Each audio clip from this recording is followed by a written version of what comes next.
quand on s'intéresse en fait à ces réclamations et au mécontentement général de nos clients, justement, quand on est à l'écoute, on a au niveau de Cardiff une définition assez large en fait de la réclamation, puisque dans ce dont je vais vous parler, on est à la fois sur la partie plus traditionnelle des médias de captage effectivement des réclamations, que sont le téléphone, le courrier, l'email.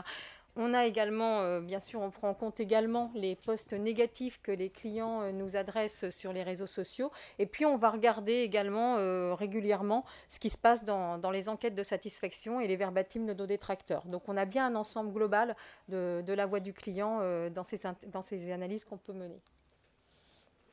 Deuxièmement, vous donnez effectivement en termes de méthode, bon, on est sur quelque chose d'assez classique, mais je dirais qu'il y a 2 points clés effectivement, que sont la richesse des données et puis également de s'intéresser au verbatim. Donc concernant les données, Stéphane disait tout à l'heure qu'il y avait 600 motifs de réclamation. Bon, on n'a peut-être pas 600 motifs, mais en tout cas, on a aussi une granularité d'attributs quand on enregistre nos réclamations qui est volontairement très large.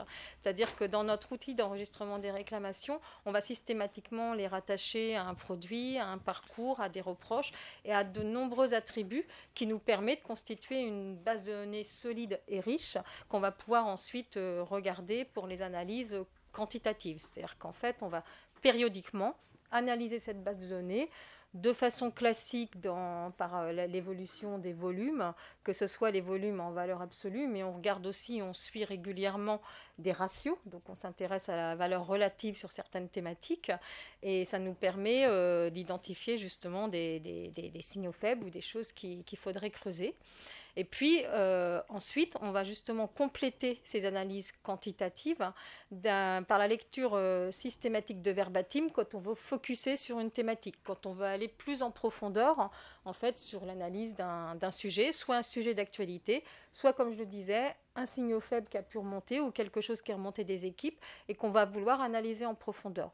L'analyse des verbatims en complément en fait du quantitatif, ça nous permet vraiment de toucher du doigt beaucoup plus précisément l'émotion des clients qui s'expriment et de mieux doser finalement les sujets qu'il va y avoir derrière et de mieux appréhender. On est dans de l'assurance.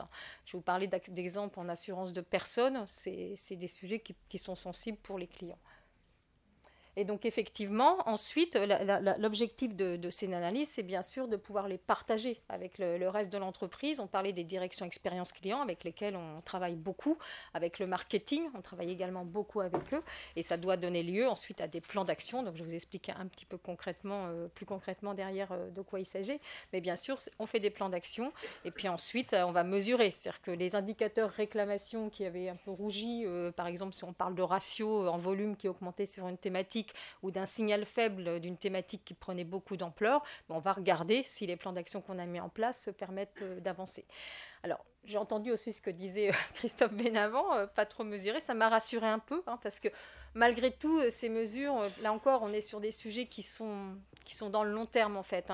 C'est-à-dire que la mesure, on ne la voit pas immédiatement et ce n'est pas toujours si simple de pouvoir se dire effectivement ce qu'on a fait permet directement d'avoir tout de suite des résultats. Mais malgré tout, on suit des indicateurs dans le temps pour pouvoir l'analyser. Donc je vais vous parler d'un premier exemple concret. Alors là encore, je vous mets des verbatims clients qui ne visent pas forcément à être photographiés en l'état, mais j'essaie d'être transparente. Donc l'exemple que je vais vous parler, c'est un exemple en assurance de personnes qui concerne des garanties d'invalidité. Donc c'est une garantie spécifique qui n'est pas forcément bien comprise par les clients. Ça concerne forcément des clients en situation difficile, de maladie, voire de handicap. Et c'est des garanties qui prennent le relais après une autre garantie, souvent qui est une garantie arrêt de travail, et qui a des conditions de mise en œuvre complémentaires, en fait, avec des expertises complémentaires. Donc effectivement, sur ces sujets-là, on s'est aperçu qu'on avait de plus en plus de réclamations. C'est quelque chose que les équipes ont fait remonter. Et bien sûr, en premier, on s'attache à réconforter le client. Et c'est quelque chose là aussi qui est une de mes convictions fortes, qui est de passer aux médias téléphone. C'est-à-dire que les équipes réclamations, systématiquement, vont appeler ses clients et on va bien retrouver effectivement ce côté waouh avec un bon effet de surprise, puisqu'on va l'appeler proactivement au niveau des services dédiés. Alors souvent, l'inconvénient, hein, c'est que ça peut être des clients qui ont déjà eu d'autres interlocuteurs dans l'entreprise, mais qui ne sont pas forcément le service dédié et qui n'ont pas forcément rencontré toute l'écoute et la considération qu'ils auraient souhaité. Et effectivement, en niveau 2, on va s'attacher et s'assurer qu'ils vont avoir cette écoute et cette considération. Donc ça, c'est le premier point. Un traitement unitaire de la réclamation, très personnalisé vis-à-vis de notre réclamant qui est dans une situation difficile, pour bien lui expliquer les choses et puis tâcher de le fidéliser. Mais ensuite, effectivement, ce qu'on a cherché à faire, c'est à comprendre pourquoi on avait de plus en plus de réclamations sur ce sujet. Et effectivement, dans les rédactions de contrats, la garantie, on a beau travailler sur ce qu'on appelle de la rédaction en B1, hein, c'est des contrats de plus en plus lisibles et accessibles pour les clients. L'assurance reste quand même un produit compliqué. Et Monsieur Bayot pourra en parler. Et effectivement, on s'apercevait que les parcours des clients étaient compliqués. Comme on est sur une garantie qui reste quand même spécifique, qui ne concerne pas tous les clients, on s'est aperçu que ce volume augmentait, mais on a trouvé que ce n'était pas forcément suffisant pour complètement conduire des plans d'action, identifier des actions et conduire des plans d'action. Donc ce qu'on fait dans ces cas-là, et c'est pour ça que j'ai pris aussi cet exemple-là, c'est qu'on a complété en fait les verbatims qui étaient à notre disposition par 2 autres sources d'écoute client. Donc d'une part, en fait, on a monté une enquête qualitative auprès des clients qui avaient vécu le parcours les mois précédents avec des questions très très précises sur ce qu'ils avaient vécu. Donc c'est un petit échantillon de clients. Donc ça, c'est une première action qui nous a donné des éléments et des inputs complémentaires à ce qu'on avait dans les réclamations. Et le deuxième élément, là encore pour compléter l'écoute de la voix du client, on a monté une communauté de clients qui étaient dans cette situation difficile. Et pas seulement de clients, on a été alors des clients, des prospects, des gens du marché hein, qui étaient dans cette situation d'invalidité. On a également interrogé leurs familles, on a interrogé également des aidants, des gens de la profession médicale. L'objectif, c'était vraiment de pouvoir mieux toucher du doigt l'écosystème autour de ces situations de clients, donc pour compléter finalement ces verbatims qui pouvaient être exacerbés dans ce qu'on voyait dans les réclamations. Et ça nous a permis de travailler sur 2 axes.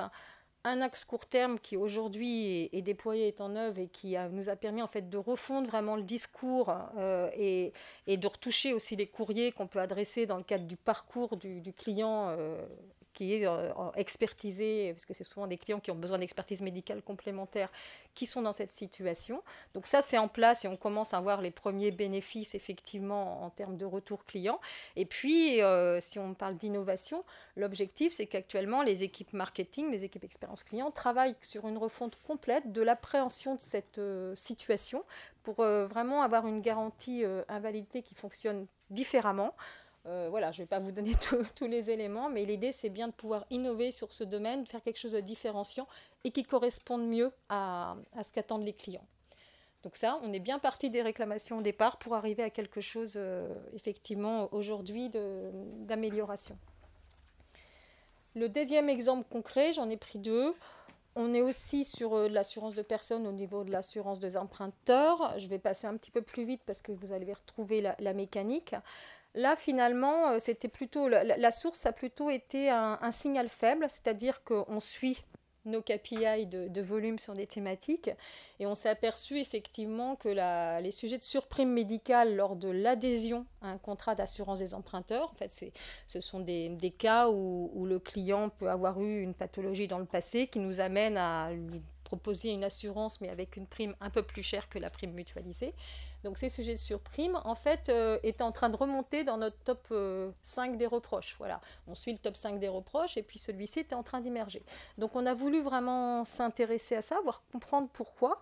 Et puis, effectivement, alors bien sûr, on a toujours le sujet de la réclamation traitée, hein, de façon très, très en proximité, mais on a regardé plus spécifiquement le parcours.